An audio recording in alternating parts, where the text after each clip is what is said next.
Ini adalah kamera yang telah berubah menjadi iblis. Jika kamera mengambil foto siapa, orang itu akan mati. Pria ini tidak percaya. Dia menggunakan pisau untuk menikam foto dirinya. Tapi tangannya tiba-tiba tertusuk. Yang lebih menakutkan adalah bahkan tidak ada setetes darah pun.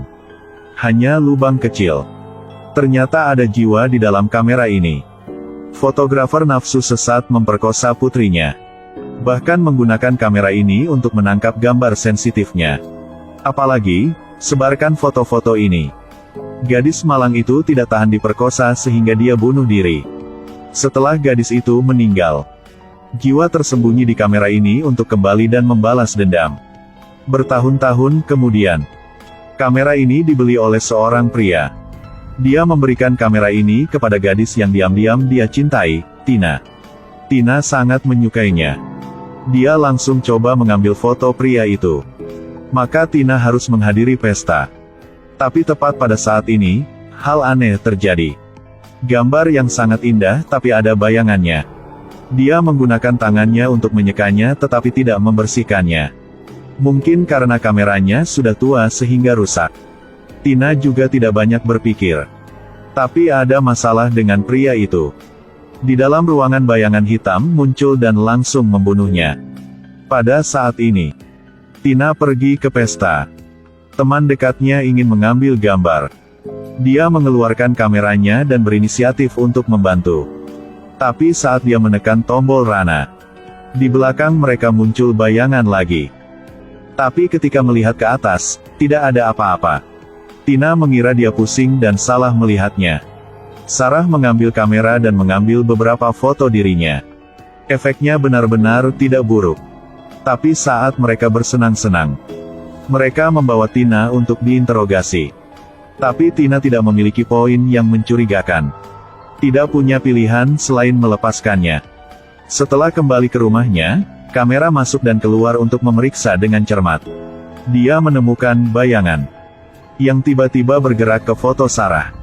Dia ingin menelepon Sarah. Tapi setelah beberapa saat ragu-ragu dia tidak melakukannya. Mungkin karena dia terlalu stres. Ketika pesta ini berakhir, Sarah mengundang teman-temannya pulang. Sekarang dalam kegelapan muncul bayangan. Dia menjadi takut dan berbalik untuk melarikan diri. Tapi tidak hati-hati dan menabrak kap lampu. Menunggunya untuk berdiri lagi, dia ditarik oleh sepasang tangan besar. Ada kabar buruk di pagi hari. Gadis ini sadar. Ini adalah kamera pembunuhan. Dia melihat bayangan hitam di dalam foto mulai bergerak. Tidak di luar yang diduga, sesuatu yang buruk akan terjadi pada mereka. Tina mau menghancurkan kamera ini. Tapi kamera ini tidak hanya tidak pecah, itu menyebabkan dia terluka. Tina jatuh ke tanah. Dia buru-buru mengambil kamera ini untuk mencari sahabatnya dan berbicara. Tapi begitu dia mendengarnya, temannya tertawa terbahak-bahak. "Apa yang kamu bercanda?" Kemudian dia menyalakan korek api dan membakar foto itu. Tapi hal aneh terjadi. Lengan teman yang duduk di seberang tiba-tiba terbakar. Temannya bergegas untuk mendapatkan alat pemadam api tetapi tidak bisa memadamkan api. Nicole duduk di sebelahnya ketakutan setengah mati. Tapi di tubuhnya dia juga mulai menyebarkan asap hitam. Tina melihat foto yang terbakar. Dia buru-buru memadamkan api di foto. Lalu, foto ini secara mengejutkan perlahan mulai pulih ke bentuk aslinya. Dan api di tubuh mereka juga telah padam. Kali ini mereka semua mengerti. Kata-kata Tina benar. Mereka memutuskan untuk pergi ke toko barang antik untuk mencari dokumen tentang kamera ini.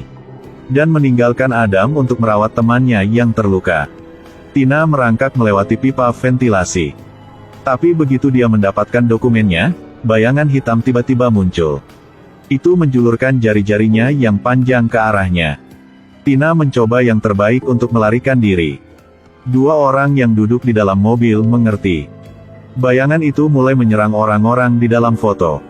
Tina memanggil temannya. Memberitahunya bahwa bayangan hitam mulai menyerang. Dan menyuruhnya untuk tidak sendirian. Temannya buru-buru berteriak keras. Tapi tak ada yang datang. Dia tak panjang berpikir. Dia buru-buru menarik tirai dan hendak melarikan diri. Tetapi pada saat ini bayangan hitam muncul. Ada seorang lagi meninggal. Mereka benar-benar takut. Orang ini terus-menerus marah atas kematian pacarnya. Dia menempatkan semua tanggung jawab ini pada Tina. Itu semua karena dia mengambil kamera ini untuk mengambil foto mereka. Semakin dia berbicara, semakin dia menjadi gelisah. Juga ingin mengeluarkan kamera untuk mengambil gambar Tina. Tapi selama pertarungan dia memotret dirinya sendiri. Selanjutnya, bayangan di foto ini juga perlahan bergerak ke fotonya. Dia benar-benar panik. Dia mengambil kamera dan berencana untuk mengambil gambar semua orang. Dalam situasi mendesak ini, Nicole dengan cepat mengambil sumpitnya dan menusuk gambar itu. Telapak tangan Adam segera muncul lubang. Dia hampir gila. Semua orang bergegas ke kantor polisi untuk meminta bantuan. Peter memberitahu polisi bahwa kamera ini dapat membunuh orang. Pihak kepolisian tidak percaya sama sekali. Dan ingatkan mereka untuk tidak menimbulkan masalah. Putus asa. Mereka menemukan cara lain. Mereka mengikuti petunjuk. Dan pergi ke rumah seorang wanita tua yang mengetahui kebenaran dari masalah ini. Wanita tua itu memberitahu mereka. Kamera ini dulu milik seorang gadis. Dia memiliki autisme. Kamera ini adalah jembatan untuk terhubung dengan dunia ini. Tapi suatu malam muncul beberapa teman sekolah. Mereka menipunya untuk keluar. Lalu memperkosanya. Juga menggunakan kamera ini untuk mengambil gambar sensitifnya dan menyebarkannya. Gadis ini tidak tahan dengan intimidasi sehingga dia memilih untuk bunuh diri. Ayah gadis itu sangat marah. Ayahnya menangkap 4 orang dan membunuh 3 orang. Dan seseorang menjadi ikan yang tertangkap di jaring ikan. Jika dia mati, kamera akan berhenti membunuh orang. Tina memegang gambar untuk perbandingan. Tanpa diduga, orang ini adalah kepala polisi. Karena untuk bertahan hidup, mereka menemukan Sheriff. Tetapi ketika dia datang untuk mengambil fotonya, dia ragu-ragu. Ketika Adam melihat ini, dia mengambil kamera dan menekan tombol rana. Sheriff ingin melarikan diri. Tapi semuanya sudah terlambat. Kamera ini telah ambil fotonya. Di saat-saat terakhir hidupnya dia akhirnya mengatakan yang sebenarnya. Pada tahun itu, orang yang mengambil gambar sensitif adalah ayah gadis itu. Ayahnya cabul. Gadis setelah kematian berubah menjadi iblis dan jiwanya dipenjara di kamera. Untuk kembali ke dunia fana untuk membalas dendam. Saat dia mengatakan itu, bayangan hitam muncul. Pegang fotonya lalu sobek menjadi 2 bagian. Lalu, Sheriff asli juga terbelah 2. Mereka semua mencoba melarikan diri. Tapi Adam tetap ditangkap. Tina untuk menyelamatkannya jadi dia mengambil kamera dan memotret dirinya sendiri. Memang, bayangan telah pindah ke fotonya. Bayangan hitam tidak peduli lagi dengan Adam dan mengarahkan targetnya ke arah yang baru. Tina berlari dan membawanya ke TKP tahun itu. Ingin mengambil gambar tetapi tanpa diduga itu mencekiknya. Di saat berbahaya, Tina menekan tombol foto untuk bayangan itu. Jari-jarinya juga termasuk dalam foto. Dia menahan rasa sakit dan meremas gambar itu. Pada kenyataannya bayangan hitam itu juga hancur. Tapi masih mencoba merangkak maju. Tepat pada saat ini, Tina memegang korek api. Foto itu dibakar.